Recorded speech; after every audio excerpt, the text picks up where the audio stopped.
Hello, everybody. It's Michael Finkley with The Michael Finkley Show. And I'm Nicole with Conversations with Nicole. You can join me Wednesdays at 9 a.m. on all of my streaming platforms. Well, Nikki, don't forget about The Michael Finkley Show, Mondays, 12 p.m. Eastern Standard Time on the CTR Media Network. Join us.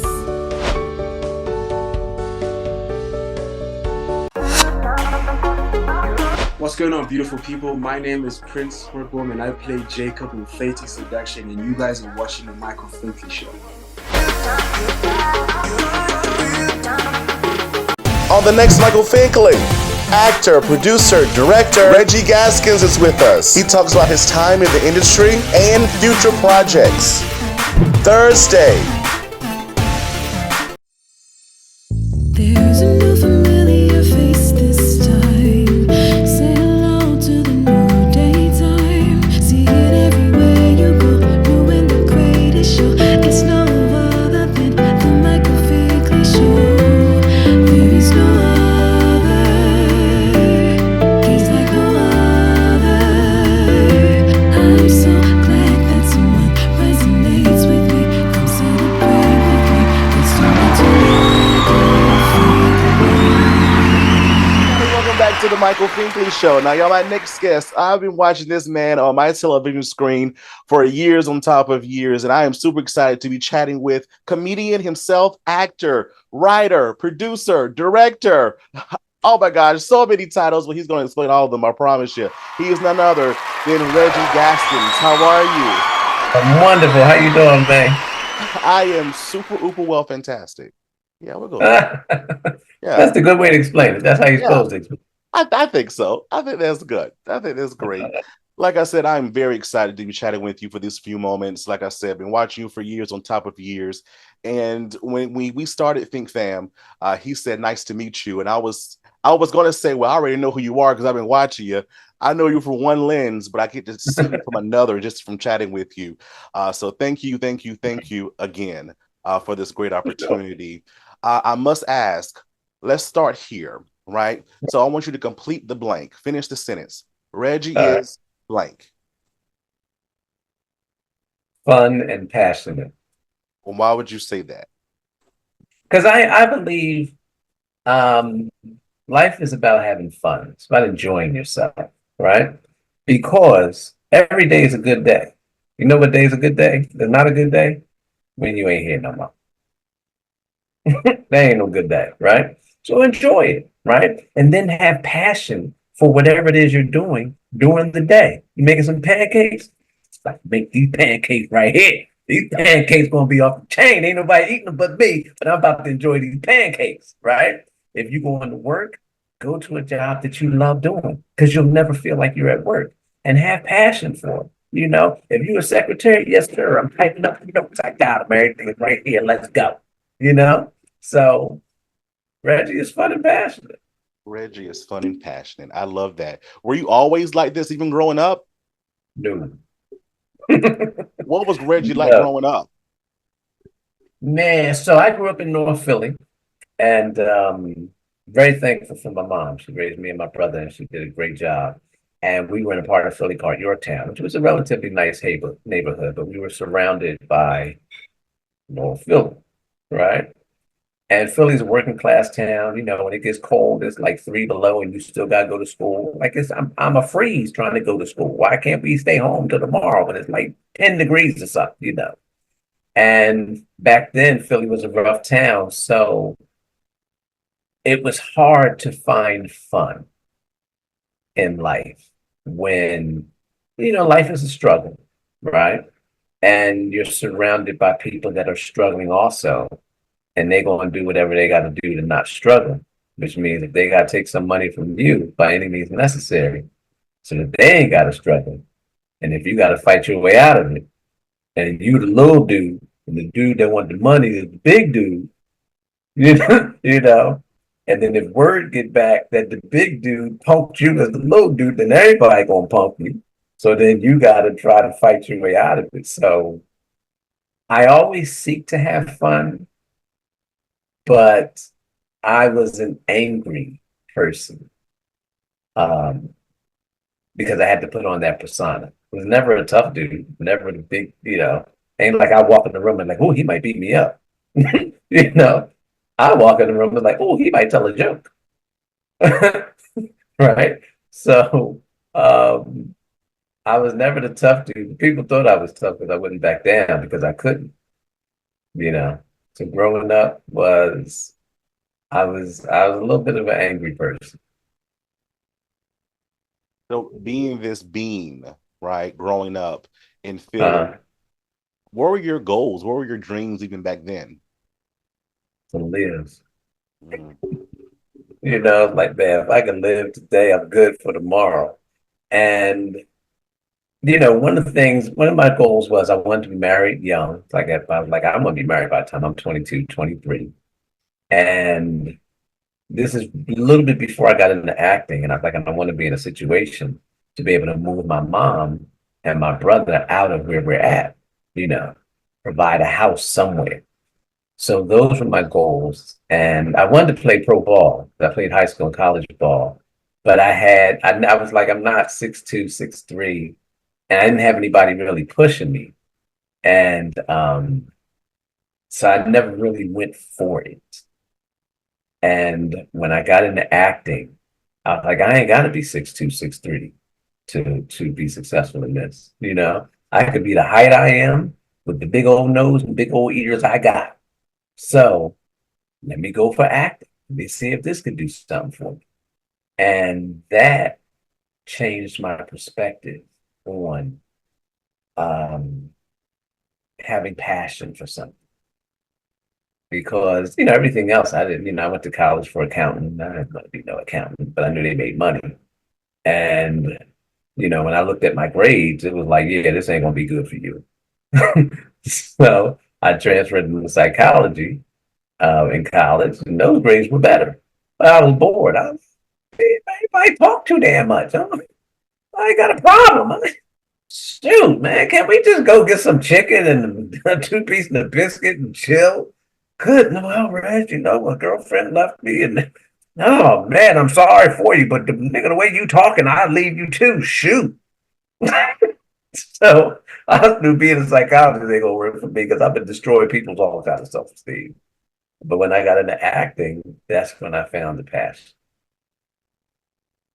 So did acting find you, or did you find acting? No, I found acting. I was I went to Westchester University and had to take a semester off to help my mom take care of my grandfather because she was basically the primary caregiver and she had a lot going on in her plate. And my brother had a lot going on in his. And I was still, junior in college, didn't really know what I wanted to do. So I'm like, I can take off and help. But I was bored. Only thing I would do waiting for the next semester to start was play basketball and go to work. So one day, walking home from playing basketball, I would pass by a place called Freedom Theater. What's up, Freedom Theater? And I heard all this commotion inside. I was like, what? And I would always say, like, what are they doing out there? And the security guy, don't be clocking this place. You either gonna come in or you gonna get on, but you ain't gonna be out here casing the joint. Sick of y'all niggas, right? I'm like, yo, dude, I ain't trying to case the joint. I heard some singing, like, who that? They singing and everything. Well, get in here or move on. I went in, saw them, the acting class, the singing class, the dancing class, and the lady said, are you interested? And I was watching a scene. I don't know what scene it was. These two actors, my age, doing a scene. I was like, well, I'd like to take an acting class. And that's how I got into acting. Walking home from playing basketball and being told you either gonna come in or you gonna move on. And I took a step of faith and went in. And that's how I got into acting.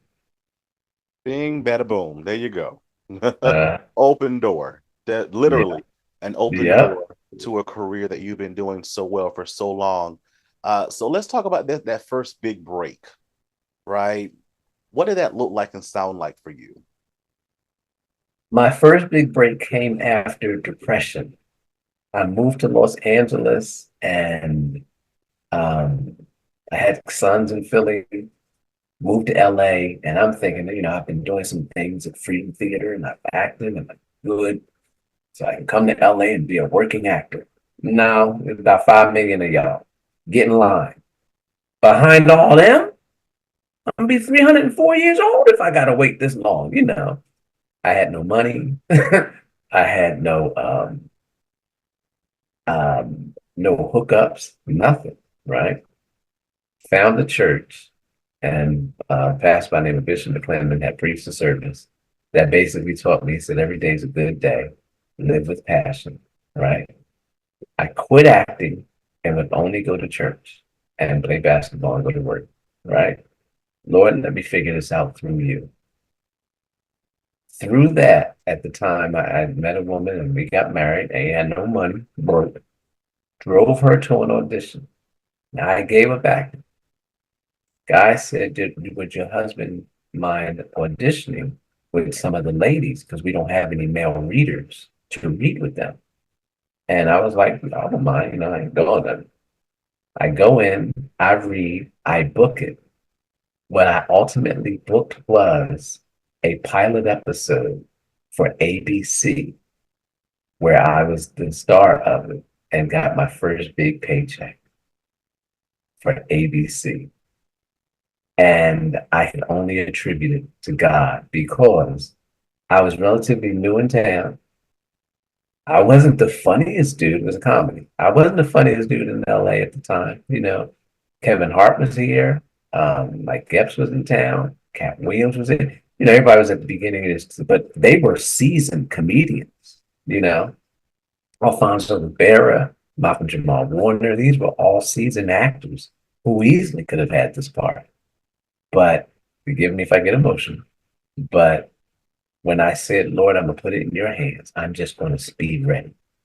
If you provide an opportunity for me, I'm going to be ready. So I had monologues in my head. I knew my characters. I knew that stuff. And the opportunity came. I was ready. And God said, I told you I got you. I was like, yes, you did. You know, and had to pay that tithe, though. You know, you get blessed and you got to pay that tithe. There's a lot of money here, Lord. Can I give 5%? You know, I ain't never had this kind of money before, you know. You got this money because of me, give my 10%. Yes, sir. Here's your 10%. So that was my first taste of it. And Philly had already instilled in me a work ethic, but that had instilled in me have a work ethic to constantly be prepared. And then Bishop McClendon instilled in me, life is good, be passionate. And that's how it happened. I tell you, when he's involved in it, I tell you, everything just works out, even when we don't realize it, right? Right. We're not thinking about it, right? It always works out. It definitely always works out. Right.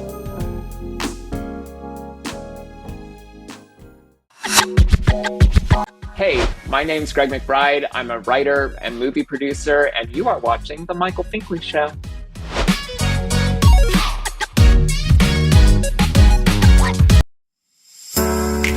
Hello everybody, it's Finkley from the Finkley Experience. We're an educational consulting firm that specializes in first generation education. So we assist students with their college and career endeavors. We train school administrators on the state of first generation students. And also we partner with colleges and universities to assist their first generation population for easy transition from high school to college. So if you're looking for a presenter or a speaker that presents on these topics and so much more, visit our website at thefinkleyexperience.com and learn about all that we do. We're looking forward to working with you. Looking for some of the best soul food right here in Mullen, South Carolina? I promise you, come on down to Garden Alley.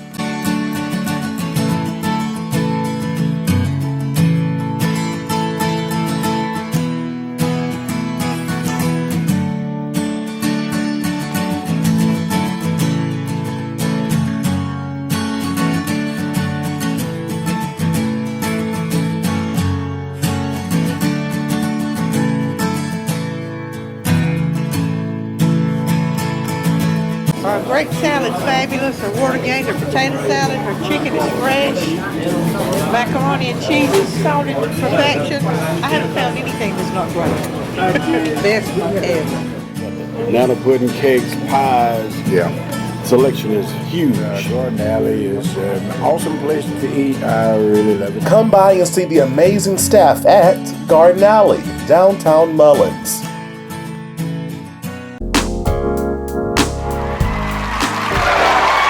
Let's talk about some of your roles that people are still talking about today in present 2024. Let's go all the way to Friday After Next. Man. Man, that was so much fun working on that set, man. I had a ball working with them. Big shout out to Ice Cube. Really appreciate him. Because he had something to do with me being on that set. You know, he's involved, you know, at least from my experience. He wasn't just some name like y'all do all the work, you know. And it was fun, man, just to be around that level of talent, that level of people who are committed to their craft, that level of people who are entrenched in Hollywood and for Ice Cube in the rap world who had attained and achieved a level of success. It was like, thank you, you know. And I don't really get nervous, right? I was like, I don't, if you're doing what you do, you really don't get nervous, right? But I was a little nervous, and it was my first big shot at that, something like that. And to this day, I'm like, man, I wish I knew then, but I know now because I would have done this different, done that different, you know. And people are like, oh man, just go ahead and keep dropping joints on screens. So great experience, man. Great experience. I love it. What did you learn from that experience? Don't shy away from trusting yourself. So there were things that I wanted to do, but I was like, it's outside of the scope of the structure in the way in which I was taught acting, right? Which is basically improv, right? I came from theater, which is a structured way of acting, where Cat Williams, Mike Epps, they come from comedy, all improv. When you're on stage doing stand-up, you're just coming up off the top of the dome of jokes and how to tell them. Even though, you know, with stand-up, you're writing down what the joke is about, but you still got to improv your way through it. And what I learned from Friday After Next was trust yourself. If you feel something, be respectful. Just don't take the script and run amok, you know. But trust something. If you feel something, go for it. And the director even was alive, like, Reggie, if you feel something, go for it. You know, like even when I dropped the joint, that wasn't really written. I just kind of played, you know. And they said be clumsy, like just be clumsy, like they don't know what you're doing. I just went, you know. But I learned from that, trust yourself. Trust if you're trained in something and you believe in yourself, trust yourself. And that's what I learned from it. So that was for me. Because sometimes we know we're good at it, right? Where we're doing it for such a long time, and that moment comes, it's like we get a little intimidated sometimes, or we get a little scared or afraid. But you know it. That's why you're in that moment. That's why you're there. Exactly. So yeah. Thank you for that. That was for me. Oh no, that was for me. Okay, all right. That was for me. So let's go all the way to Eve, where you played Marty. Yeah. Man, I had fun on Eve working with hometown Philly, you know what I mean? And just being there to my homie Jason George and everybody. It was fun, man. That was another one. That's another one where I just had fun, a lot of good times on set. And the training that I had got going through and learning, there was a time where they said, Reg, we need you to make this scene funny. And I was like, oh, yeah, okay. I mean, that's my job. And it was like, no, we need you to really make it fun. I was like, oh, okay. All right, well then let's go. Let me see what I can do with it, you know. And the leeway that they gave me, you know, Meg Deloach, the creator of the show, she was great. Her new show is called Family Reunion on Netflix. It was just great working with Eve from Philly, all the different actors that came through, Cedric the Entertainer, Queen Latifah, Jasmine Lewis, all these people that came through. It was a great experience. And it was a time in television back then, because we recorded in front of a live audience, that made it even more special, because you got kind of an immediate response from how the audience was feeling. You got to be there. It was like being on stage. You know, now they don't really do too many shows that's, shot in front of a live audience. But that was a great, great experience and a great time in Hollywood. I'm glad to be part of it. Because, back then, from Girlfriends, Living Single, all those shows and all those actors, we would support each other. If you could, you'd go to somebody's set and go hang out. I remember I was doing the Wayans brothers, and Martin just came one day and was hanging out on the set.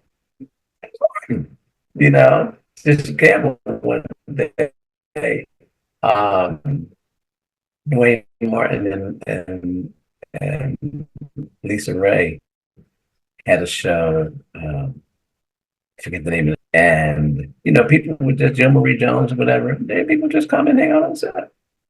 So it was a great time. Great time. Loved it. And it showed. I remember the lineup on UPN. It was exciting to start the week off with something great. Even when I think I was like maybe middle school, going into high school. It was just like we didn't have cable, so that was our entertainment for that period of time. So y'all made it fun. Right. For us. Y'all definitely made it fun for us. Can we talk about your TV wife, Natalie Reed? We lost her back in 2020. How was that? Man. How was working with her? Man, Natalie was so gracious because I was pretty much the newcomer on the block. Everybody else had pretty much established themselves. Jason George and Eve pretty much well established. And everyone else, Natalie working with Holly Berry. Natalie, every day I would see her, she's like, Reg, how you doing? It's like, I'm good. And she'd have her kids with her sometimes. She'd like, we get with the kids and we talk. And very gracious, professional woman. Never had an attitude, never was upset, always ready to have fun, prepared to do her job. And I learned a lot from her, from the professionalism side of it. You know what I mean? The business side and the professionalism. But she was always professional. There's always hiccups in shows. Some executives are like, this isn't working. The crew, something may not have worked right. Like, we're running out of time. She never really let herself get phased or rattled or anything. She kept her composure. And it was time for her to do her thing. Let's go. And I was like that, And, especially with her, she and I being in close proximity with our characters being married and everything. I appreciated that from her. And it was a great loss. It's a great loss to the community, a great loss to the entertainment world. But the memory of her keeps us alive. Like, what? If we do this in memory of that, we're going to be good. Oh, my word. I love this. I'm just soaking it all in, Reggie. I really am. I'm soaking it all in. Now, I have to ask. No, I have to say, let me say this first. I love the way that you're making your own path, because sometimes we go by the status quo of others and saying this is what we need to do and need to be. But I feel that that's not your story. You're making your own path. So how do you feel when I name these different titles? Our Christmas love story. Yeah. Am I? The Lying Truth. Well, what do you think about when I name these different things? The restraining order. Can't forget that. Because we're done. Oh my gosh, will the list continue? Like, what do you think about? Right. I look at that from this standpoint. I don't ever want to have to wait for Hollywood to validate me. Right? And in many cases, you audition for stuff, you prepared, and Hollywood's like, no, not you, someone else. Right? And it could put you in a place of insecurity, like, I wasn't good enough or strong, or well, let me wait till my next opportunity. Well, if I keep waiting, the birthdays ain't going to stop coming, right? And the opportunities may not always be there. So let me create an opportunity for myself. Hollywood saw me as a comedian, and it was cool. But I came from Freedom Theater, which was drama. And I always wanted to play a lawyer. So I said, I don't want to wait for Hollywood to give me the shot to play a lawyer. I'm going to write a film, restraining order. where I get to play a lawyer and see what he's like when he goes through an extraneous circumstance. The woman, his husband, he's restraining order, he possessed his wife. But I created that opportunity because I didn't want to wait until Hollywood finally said, now you can be a lawyer. I was like, let me show him what I can do. And I began to do that with my writing. And this also came from my silent mentors, Spike Lee and Spielberg. Two people I would listen to their interviews and stuff. Spielberg was making his own independent films early on in his career. Spike Lee, obviously, everybody knows his story. But I remember both of them saying in separate interviews, going back to the trust and believe in yourself. If you trust yourself and believe in yourself, then go for it. And I have a philosophy that I learned from listening to various speakers. Faith is taking the first step when you can't see the staircase. So I was like, you know what? I step out on faith and see what happens. And that's how I got into writing and producing and directing my own films. I have to ask, in you now directing and you producing, right, your own, all your different projects that you've done thus far. I know that task is fun, but it also can be a little tactful as well. I can only imagine. What have you done through that process? Always allow yourself to keep learning. Don't give up. Don't give in. Understand you can do it. You can make it happen. And here's an interesting thing, brother by name Billy Alford says this: decisions ignite the explosion of change, right? So if I want something to change in my life, in my career, it all will be determined on the decisions I make. So if I'm deciding to go for my dreams and understanding there's going to be trials and tribulations with this, but there also will be an outcome that could be beneficial for me. So I've learned, as difficult as it is wearing all those hats, right? If you have passion for it, you'll get a reward. You're gonna go through the pain. You're gonna go through the trouble of trying to raise the money. You're gonna go through the trouble of having to pay the money back. Films got to make money. Get a reward for it. Give it your all.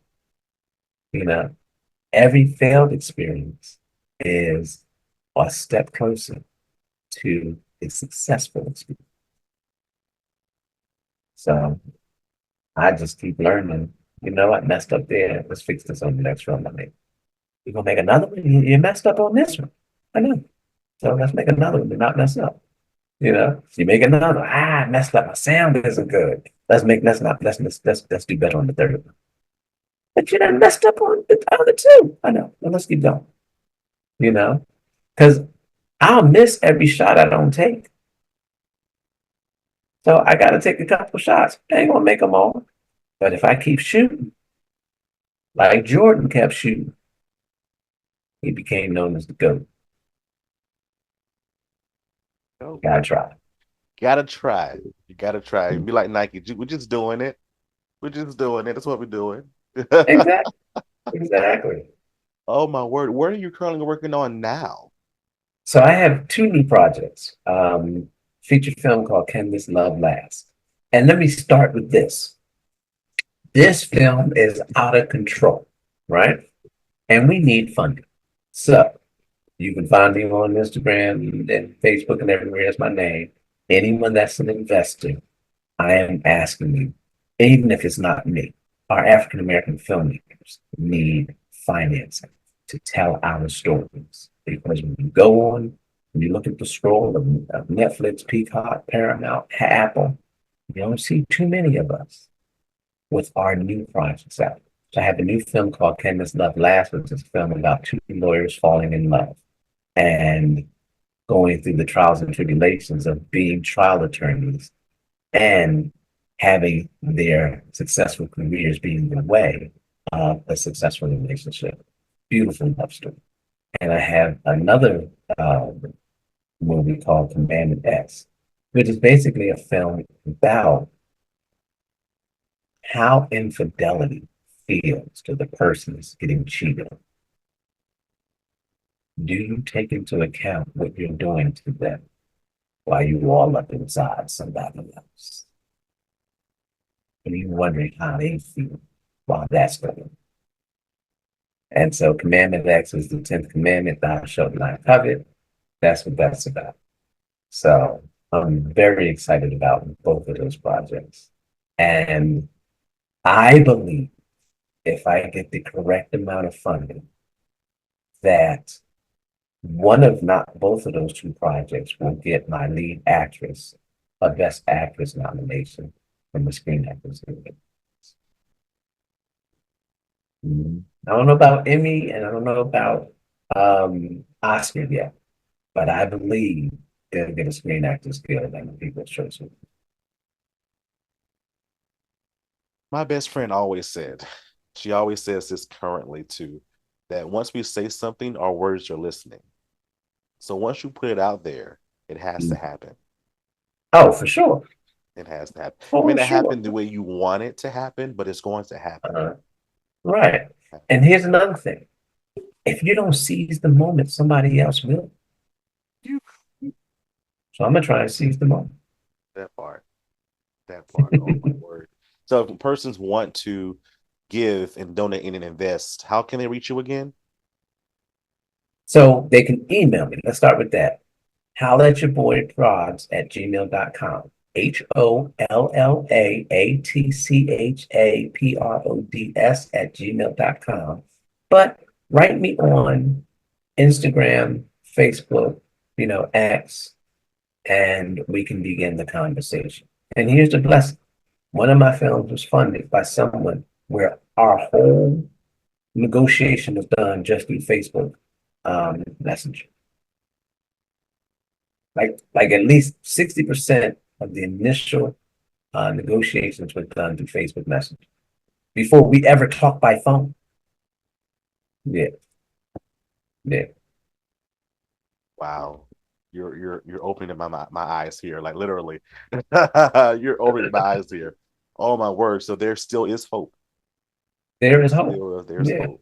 There's still hope. I get told no every day, yet I keep coming back because I can't keep telling you no forever.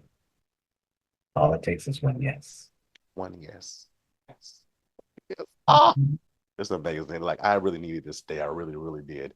I must say, all that you've done with acting, and you also teach others as well. The craft. Yes. Are you proud of yourself at this point of your life? I am. I am.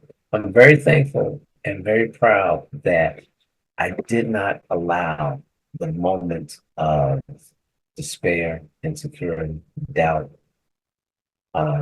depression, suicidal. There was a point in time it's like I'm done. I'm out. I have no purpose. I'm failing at everything. I didn't let it stop me, And my belief and my faith in God was like, if you don't believe in me, right? How would you ever believe in yourself?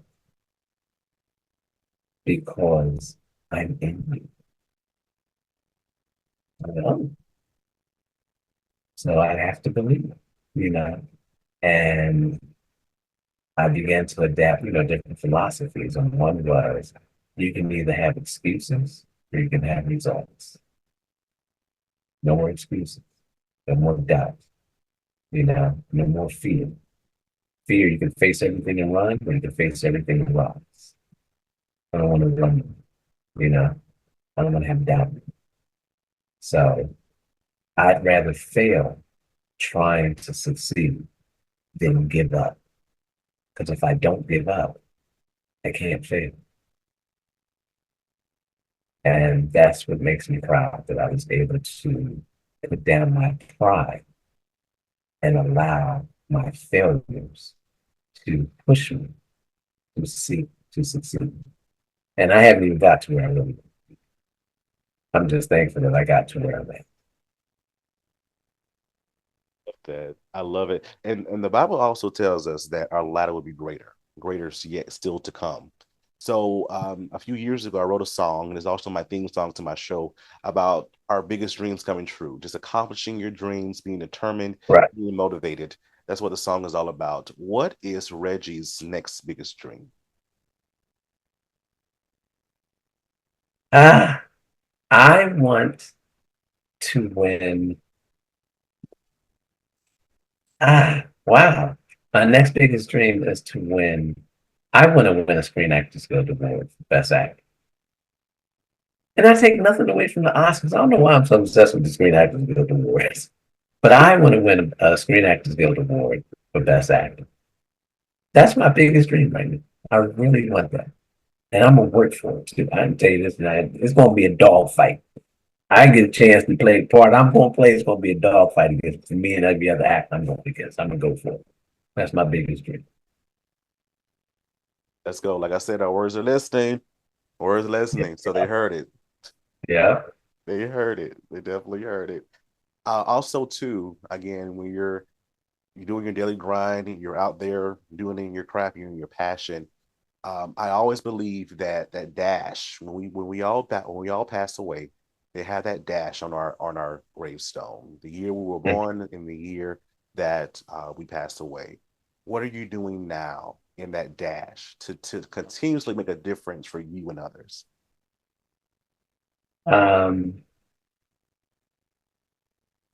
Giving back, being the best person I can be, understanding that talent alone uh, does not get you where you want to be. It's persistence, patience, and hard work. Um, Work ethic. I think those would be my dashes. Love it. There you go. And those people that are looking at you right now, right? They've been looking at you for years, like me. Those persons that have been looking at you for so long, right? And they want to be like Reggie. What advice would you give to individuals that's trying and are on their way in starting in this craft? Um, I would say this. Life is going to test you. See how bad you want what you want. Pass the test.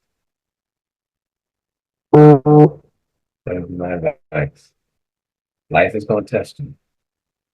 Pass the test. Don't quit on the test. Don't give up on the test. I'm like, this test, man. Let me just go ahead and stay in 8th grade because this is too damn much. Who needs a 9th grade education? I'm good. 4 plus 4 is 8. I got it.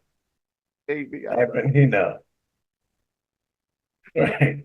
When life tests you, you pass that test. That's what I would say. Cruel words from a true wise man, I tell you. Could you tell the Think fan one more time? How can we stream? Can we stream your projects anywhere? Can we watch? Here we go. Watch, Here we right? go. And then also too, how can we? I love that he's excited. How can we follow you on social media? Here we go. All right. TMI is a film you gotta watch. It is a film that asks the question: should you tell your future spouse everything about yourself before you get married? Y'all go ahead and answer that question. It is on Tubi, right? Deadbeat, film I was hired to direct, right? Got your girl Vanessa Simmons in it, Run's daughter, Omar Gooden, right? On Tubi. The Lying Truth. A rapper is accused of raping a video vixen. He says he didn't do it. This woman crazy. I ain't Puff Daddy. What's wrong with you? I ain't what I do. And she was like, no, this dude got problems. He Puff Daddy. At The Lying Truth, the question is, can you tell when you're being lied to? That is on Peacock.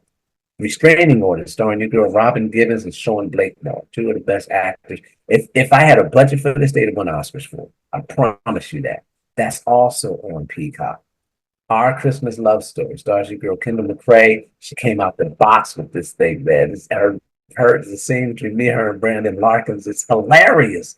And it's a beautiful Christmas story on Freevee, Tubi, and Amazon. And because we're done, men go through midlife crises. When they get older, they feel that their wife that they're with from high school, she's too old. You need to be with somebody younger. Dude, you old too. In fact, you older than her. You graduated 4 years. What you mean you see too old? You know. How do you handle a midlife crisis? And that's what Because We're Done is about. Comical on Amazon Prime and the Roku channel.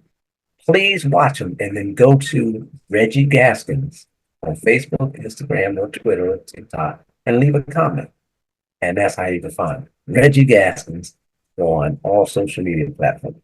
Peacock, Tubi, Apple TV, Amazon Prime, and the Roku channel, and where you can find my films. Okay, thanks, family. You heard it here. Go support, watch, add it to your watch list for the weekend. That's what I'm gonna do. So definitely watch. Reggie, thank you for being with us. We appreciate you so much. Oh man, thank you so much for having me. I really appreciate it. Yes, you have to come back though, because you got projects coming up. So you have to come back. Oh my gosh, let's go. I'm ready. I'm ready. You heard it, big fam. Don't you go away. Back in a moment.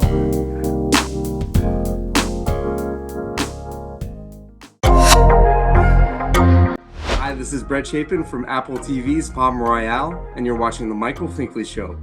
And we're Greek brothers. Hi guys, welcome to Awaken. We wanted to serve the city of Mullins. We are church owned, and we felt like a coffee shop was such a huge need in the city of Mullins.